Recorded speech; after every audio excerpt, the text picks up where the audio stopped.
राज्यसभेसाठी भाजपची रणनीती ठरली। वर्षा निवासस्थानावरील बैठकीत 4 नावांबाबत चर्चा।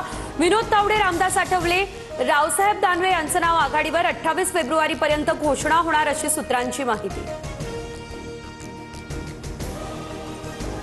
महाविकास आघाडीच्या आमदारांची आज विधानभवनामध्ये बैठक होण्याची दाट शक्यता। राज्यसभा निवडणुकीसंदर्भात चर्चा होणार असल्याची सूत्रांची माहिती। राज्यसभेसाठी महाविकास आघाडीकडून शरद पवारांच्या नावाची चर्चा।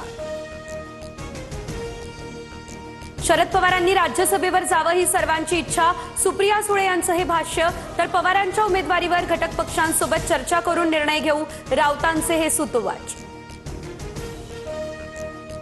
शरद पवार यांना पुण्यातील रुबी रुग्णालयातून डिस्चार्ज। प्रकृती स्थिर असल्याची डॉक्टरांनी दिली माहिती। डिहायड्रेशन झाल्यानं 4 दिवसांपासून उपचार होते सुरू।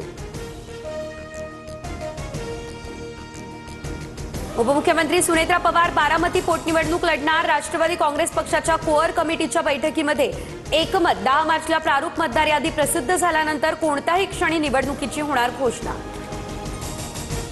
मुंबई महानगरपालिकेचा आज अर्थसंकल्प होणार सादर। प्रशासक राज नंतरचा हा पहिला अर्थसंकल्प असेल। यंदा अर्थसंकल्प 80,000 कोटींच्या घरात पोहोचण्याचा अंदाज। हेमनामा 1971 साली झाल्याचं म्हणतात, मात्र माझ्या चालकाचा जन्मच 1984 सालचा। अंबादास दानवे यांनी केलेले आरोप हे सर्व बिनबुडाचे। अब्रू नुकसानीचा दावा करणार दाखल। संदीपान भुमरे यांचा हा इशारा। शासकीय यंत्रणेचा गैरवापर झाल्यास चौकशी करण्याचं दिलं आव्हान। राष्ट्रपती द्रौपदी मुर्मू यांच्या महाराष्ट्र दौऱ्याचा आजचा दुसरा दिवस। बुलडाणा आणि नागपूरमधील कार्यक्रमांना हजेरी लावणार। शेगावमध्ये संत गजानन महाराजांच्या समाधीचं घेणार दर्शन। शेतकरी कामगारांचा लॉंग मार्च अकोलेहून संगमनेरकडे रवाना। मंत्री राधाकृष्ण पाटील यांच्या उपस्थितीत आज मंत्रालयात बैठक। आंदोलनावर तोडगा काढणार।